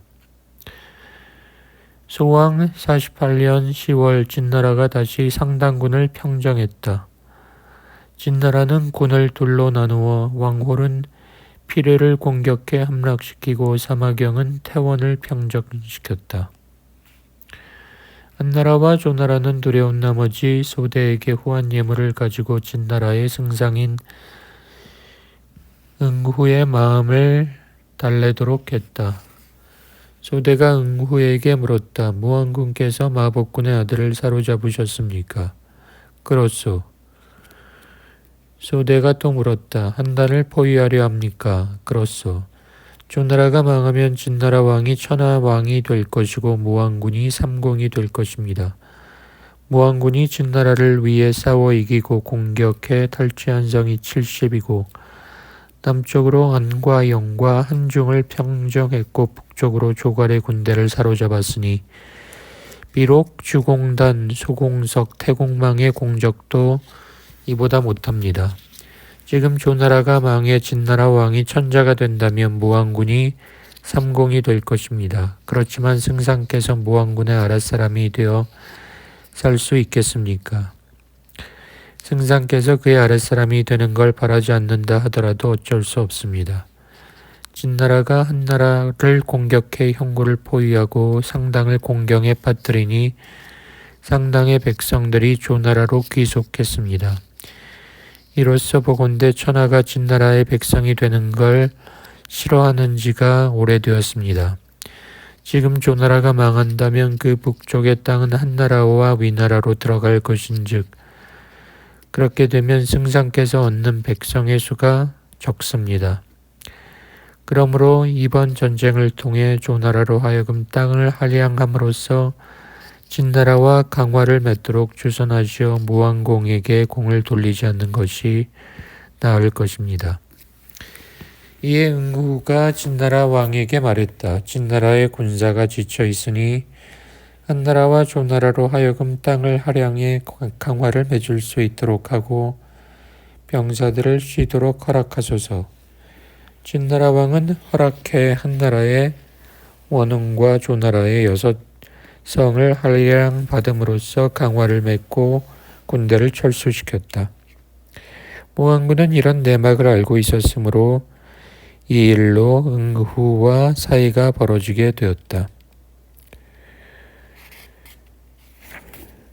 그해 9월 진나라는 다시 군대를 출동해 오대부 왕릉으로 하여금 조나라의 한단을 공격해 했다. 이때 무왕군은 병이 들어 전쟁터로 갈 수 없었다. 소왕 49년 정월에 왕릉이 한단을 공격했으나 유리하지 못했으므로 진나라는 고원병을 파견해 왕릉을 돕게 했다. 그러나 왕릉은 5명의 장수를 잃었다. 그때 무왕군의 병이 나았다. 진나라 왕은 왕릉 대신 무왕군을 장수로 삼으려 했다. 그러자 무왕군이 말했다. 한단은 어려운 곳입니다. 게다가 다른 제후들의 고원병이 옵니다. 저들은 진나라에 대해 원한을 가졌습니다. 지금 진나라가 장평의 군대를 물리쳤다 하지만 그 전투에서 진나라도 사졸의 과반수가 죽어 나란히 비어 있습니다. 이러한 상황에서 남의 나라 수도를 빼앗으려 하는데 만일 조나라가 그 안에서 응전을 하고 다른 제후들이 바깥에서 공격하면 진나라군이 당합니다. 한단을 쳐서는 안 됩니다.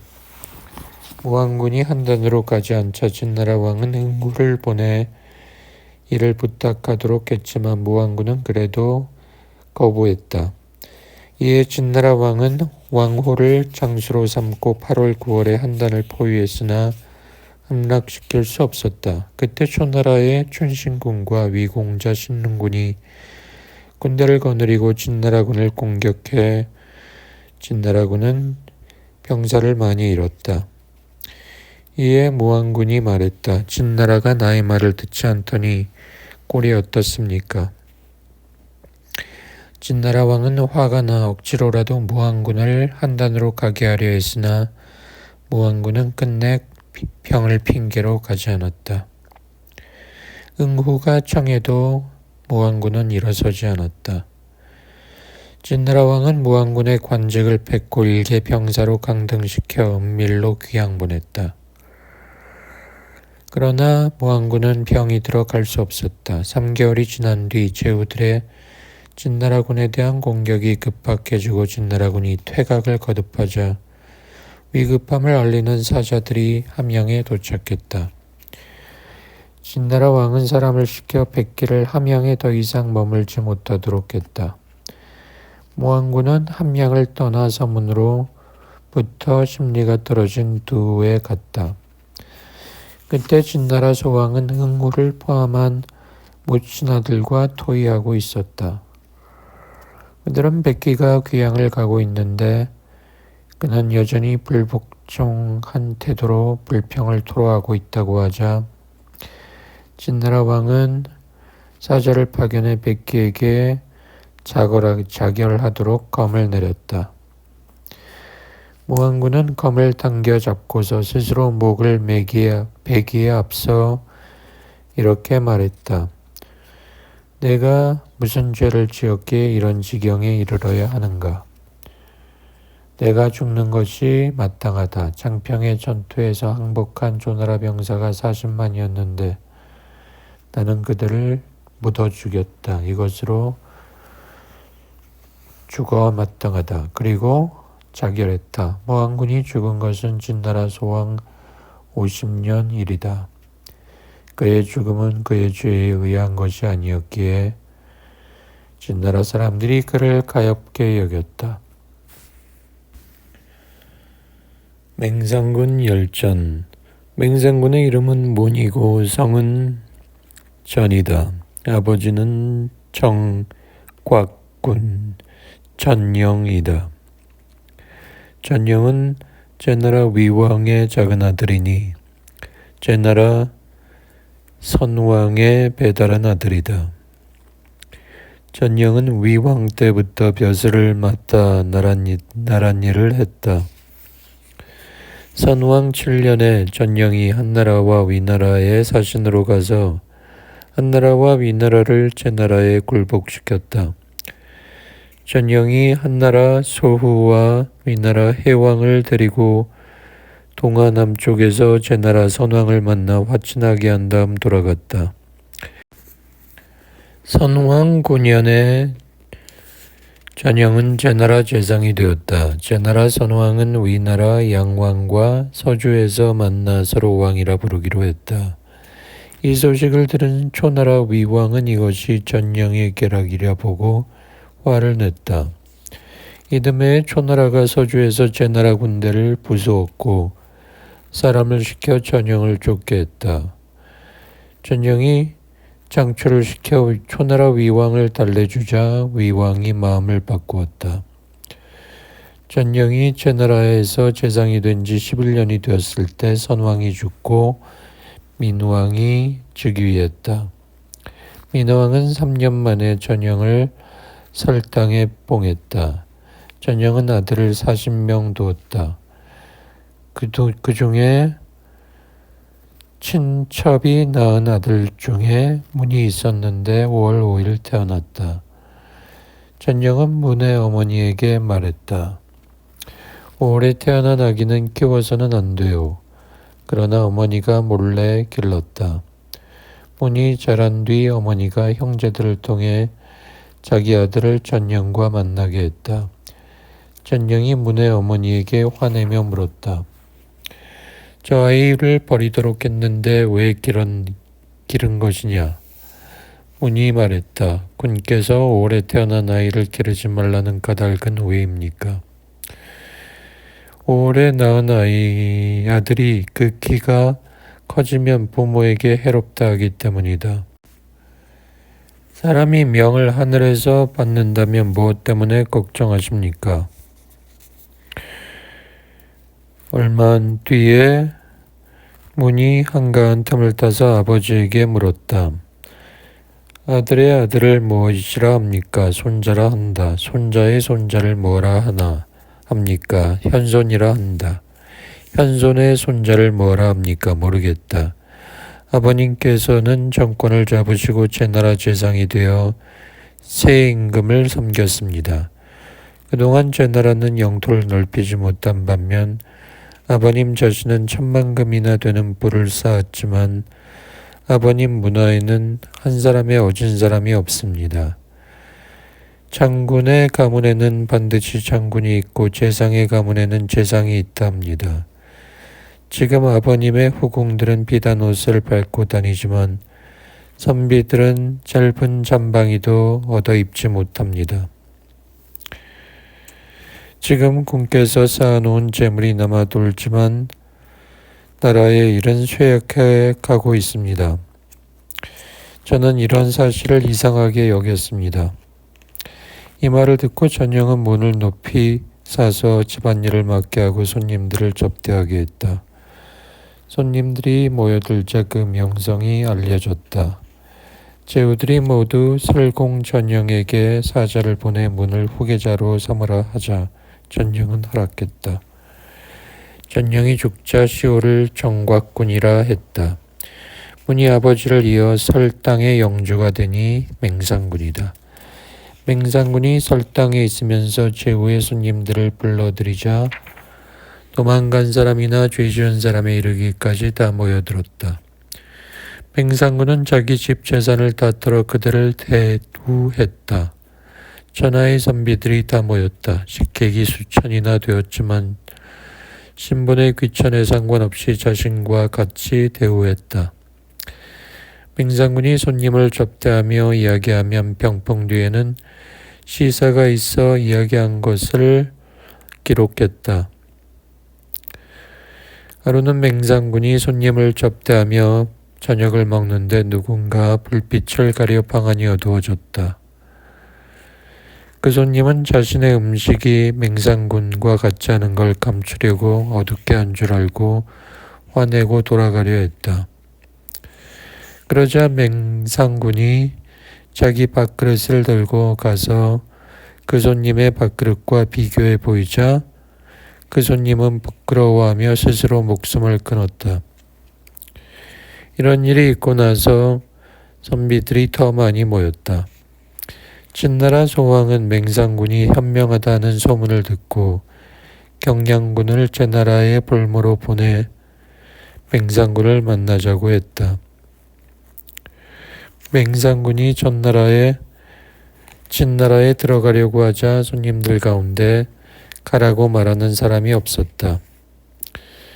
맹상군은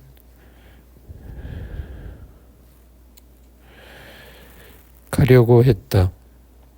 소대가 맹상군에게 말했다. 오늘 아침 제가 밖에서 오는 길에 나무로 만든 인형과 흙으로 만든 인형이 얘기하는 걸 들었습니다. 나무 인형이 먼저 하늘에서 비가 내리면 너는 무너질 거야 라고 말하자 흙 인형이 나는 흙에서 만들어졌으니까 흙으로 돌아갈 뿐이지만 비가 내리면 너는 더 내려가서 어디로 가는지 모를 거야 라고 말했습니다. 지금 진나라는 호랑이 같은 나라입니다. 그런 나라로 가서 돌아오지 못한다면 공께서는 흙인형에게 비웃음을 면치 못할 것입니다. 이 말을 듣고 맹장군이 걸음을 멈추었다. 그러나 제나라 민왕 25년에 다시 진나라로부터 강요받아 마침내 제나라로 갔다. 소왕이 맹장군을 진나라 제상으로 삼으려 했다. 어떤 자가 소왕에게 말했다. 맹장군은 제나라 일족입니다. 제나라 제상이 되더라도 제나라를 먼저 위할 것입니다. 이 말을 듣고 포기했다. 이번에는 맹장군을 가두고 죽이려 했다. 맹장군이 사람을 시켜 소왕이 총애하는 여인에게 가서 자신을 풀어줄 것을 청하게 했다. 여인은 이렇게 말했다. 나는 맹장군이 가진 흰 여우 갓옷을 얻고 싶다. 맹장군은 흰 여우 갓옷을 갖고 있었는데 값이 1천금이나 되는 것이었다. 그러나 진나라에 들어올 때 이미 소왕에게 바쳤으므로 다른 것은 없었다. 맹장군은 고민에 쌓여 빈객들에게 물었지만 시원하게 답을 하지 못했다. 가장 끝자리에 개처럼 도둑질 잘하는 자가 앉아 있었는데 이렇게 말했다. 제가 흰 여우 갓옷을 구해올 수 있습니다. 그는 개처럼 진나라 궁궐 창고 속으로 들어가 예전에 소왕에게 바쳤던 흰 여우 갓옷을 꺼내왔다. 그래서 맹장군은 이것을 진나라 소왕의 사랑하는 여인에게 바쳤다. 그 여인은 그를 위해 소왕에게 말하자 소왕이 맹장군을 풀어주었다. 맹장군은 말을 달려 달아났다. 관문을 드나들 수 있는 통행증과 이름과 성을 바꾸어 함곡관을 빠져나가기로 했다. 밤중이 되어서야 함곡관에 도착했다. 진나라 소왕은 맹장군이 풀린 것을 뉘우치고 그를 찾았으나 벌써 떠나고 없었다. 맹장군은 함곡관에 도착했지만 관의 법에는 닭이 울어야 나그네를 내보내게 되어 있다. 그때 식객 중에 닭 우는 소리를 잘 내는 사람이 있어 그가 닭 울음소리를 내자 주변에 있던 다른 닭들도 함께 울었다. 그래서 통행증을 보이고 관문을 나섰다. 춘신군은 초나라 사람으로 이름은 허리고 성은 황이다. 그는 세상을 돌아다니며 많은 것을 알고 있었고 초나라 경양왕을 섬겼다. 초나라는 진나라에 사신으로 보냈다. 그때 진나라 소왕은 백기를 시켜 한나라와 위나라를 공격하게 하여 화양탕에서 두 나라를 무찔렀고 위나라 장수인 망묘를 사로잡았다. 그래서 한나라와 위나라는 진나라를 섬겼다. 진나라 소왕은 백기에게 한나라와 위나라와 함께 초나라를 치라고 했다. 그런데 군사가 떠나기 전에 초나라 사자 황허리 진나라에 와서 이 계획을 들었다. 그 무렵 진나라는 그에 앞서 백기에게 초나라를 공격하게 하여 무와 검중을 빼앗고 언과 영을 함락시키고 동쪽으로는 경릉에까지 가 초나라 경양왕은 도읍을 옮겨야 했다. 황홀은 초나라 회왕이 진나라의 유혹에 넘어가 진나라에서 죽는 것을 보았다. 경양왕이 그 아들이기 때문에 진나라는 그를 무시했다. 그래서 황홀은 진나라가 한번 병사를 일으키면 초나라가 망할 것 같아 두려웠다. 그래서 그는 진나라 소왕에게 글을 올렸다.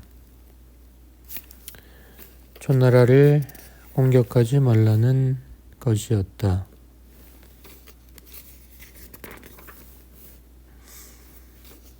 그리고 그 근거를 댔다. 황홀의 글을 읽은 소왕이 말했다. 옳다. 소왕이 백기가 출발하려던 것을 멈춘 다음 한나라와 위나라에 사과했다. 그리고 초나라에 자신을 보내 동맹국이 되었다. 황홀은 진나라 왕의 약속을 받고 초나라로 돌아왔다. 초나라는 황홀과 태자완을 진나라의 볼모로 들어가도록 했다. 진나라는 이들을 잡아두었다. 그러자 초나라의 경양왕이 병들었는데 태자가 올 수 없었다. 초나라의 태자는 진나라의 승상 응후와 사이가 좋지 않았다. 황홀은 응후를 이렇게 설득했다. 승상은 정말 초나라의 태자와 친하십니까? 그렇소. 지금 초나라 왕은 병에 들어 있습니다. 진나라는 초나라의 태자를 귀국시키는 게 좋겠습니다. 태자가 초나라 왕자리에 오르면 진나라를 섬길 것입니다. 응후는 이러한 뜻을 진나라 왕에게 전했다. 그러자 진나라 왕이 말했다. 초나라 태자의 스승으로 하여금 먼저 초나라에 가서 초나라 왕의 병을 살펴보고 그가 돌아온 뒤에 결정하도록 합시다. 이에 황홀은 초나라의 태자를 위해 다음과 같이 말했다. 진나라가 태자를 붙잡아 두는 것은 그들에게 이익이 되는 것을 구하기 때문입니다. 그런데 태자께서는 진나라를 이롭게 할 만한 힘이 없습니다. 이게 저의 걱정입니다. 한편으로 양문군의 두 아들이 초나라에 있는데 대왕께서 만일에 돌아가신다면 태자께서 초나라에 계시지 않기 때문에 양문군의 아들이 왕의 자리를 물려받아 태자는 초나라의 종묘에 제사를 받들 수 없게 될 것입니다. 그러니 서두는 것이 좋을 것입니다. 신은 여기에 그대로 있다가 죽음을 무릅쓰고 뒷일을 맡겠습니다. 초나라의 태자는 옷을 바꾸어 입고 초나라 사자의 마부로 변장해 진나라를 벗어났다. 황홀은 남아서 태자가 병이 났다고 속였다. 태자가 이미 도망가자 고백했다. 소왕은 노하여 그를 죽게 내버려 두려 했다. 이때 응후가 말했다. 황홀이 의리로서 자신을 던져 군주를 위해 죽고자 했으니 태자가 왕위에 오른다면 황홀을 기용할 것입니다. 그러니 그대로 귀국하게 초나라와 친교를 맺는 게 낫습니다. 진나라는 황홀을 돌려보냈다. 황홀이 초나라로 간 지 석 달 뒤에 초나라의 경양왕이 죽고 태자완이 왕위에 올랐다. 그가 고열왕이다. 고열왕은 즉위 원년에 황홀을 제상으로 삼고 춘신군에 봉하고 회북 12현을 내렸다. 그 뒤 15년이 지나 황홀은 초나라 왕에게 말했다. 회북의 땅은 제 나라와 국경을 접한 곳이므로 중요합니다. 그러므로 곤으로 만드는 게 좋습니다. 그리고 회북의 12현을 헌납하고 강동에 봉해 주기로 청했고 고열왕은 허락했다. 춘신군은 오나라의 옛 성지에 성을 쌓고 자신의 봉읍으로 삼았다. 춘신군이 초나라 제상이 됐을 때 제나라에는 맹상군이 있었고 조나라에는 평원군이 있었고 위나라에는 신릉군이 있었다. 이들은 앞을 다투어 선비를 예우하고 빈객을 모았다. 선비의 힘을 빌려 나라 정치를 돕는 한편 자신들의 권력을 유지했다. 춘신군이 초나라 제상이 된 지 4년 만에 진나라가 조나라의 장평에서 군사 40만을 격파하고 이듬해 조나라 한단을 포위했다. 한단이 초나라에 구원을 요청하자 초나라는 춘신군으로 하여금 군사를 이끌고 가 구원하게 했는데 마침 진나라 군대가 물러났으니 춘신군도 돌아왔다. 초나라 제상이 된 지 8년에 초나라를 위하여 북벌을 감행하여 노나라를 멸하고 순경을 난릉의 현령으로 삼았다. 이 무렵 초나라는 다시 강해졌다. 초나라의 평원군이 춘신군에게 사신을 보냈는데 춘신군은 그를 상등의 객사에 머물게 했다. 초나라의 사자는 초나라에 자랑하고 싶어 댐으로 만든 비녀를 꽂고 주옥으로 장식한 칼집을 가지고 춘신군의 빈객에게 만나기를 정했다. 그런데 춘신군의 빈객은 3,000명으로 그중 상등의 빈객은 모두 구슬로 장식한 신을 신고 조나라 사신을 만났다. 조나라 사신은 부끄러워했다. 춘신군이 제장이 된 지 14년 되었을 때 진나라 장량왕이 왕위에 오르고 엽을 위로 제장을 삼아 문신 후에 봉했다. 동주를 차지했다. 춘신군이 제장이 된 지 22년에 제후들이 진나라의 공격과 정벌이 그칠 날이 없음을 우려하고 합종하여 서쪽으로 진나라를 정벌하기로 했다. 이때 초나라 왕이 합종의 수장이 되고 춘신군이 실무를 담당했다. 연합군이 함곡관에 이르렀을 때 진나라가 군대를 보내 공격하자 제후의 군대가 패하여 도망갔다. 초나라 고열왕은 그 일을 춘신군의 잘못으로 돌렸고 춘신군과 거리가 멀어졌다. 춘신군은 빈객 중 관진 사람인 주영이라는 자가 있었다.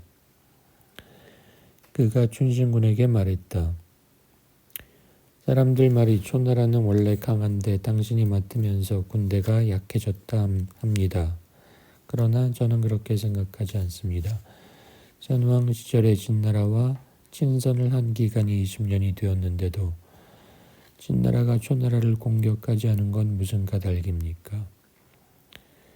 진나라가 맹해의 요새를 넘어 초나라를 공격하는 것이 불편하며 동주와 서주에게 길을 빌리고 한나라와 위나라를 등지고 초나라를 공격한다는 것이 불가능하기 때문이었습니다. 그런데 지금은 사정이 다릅니다. 위나라는 머지않아 망할 형편이므로 허와 언릉 땅을 아까워할 겨를도 없이 헛땅을 갈라 진나라에게 주었습니다. 그리하여 진나라 군대가 초나라 수도인 진과 얼마 떨어지지 않게 되었습니다. 진이 보는 바로는 앞으로는 진과 초가 전쟁을 할 것입니다. 초나라는 이에 진 땅을 떠나 수춘으로 수도를 옮겼다. 그리고 진나라는 위나라의 야왕을 다른 데로 옮기고 그 자리에 동군을 설치했다. 춘신군은 이로 말미암아 우땅에 봉해지고 제장일을 맡게 되었다.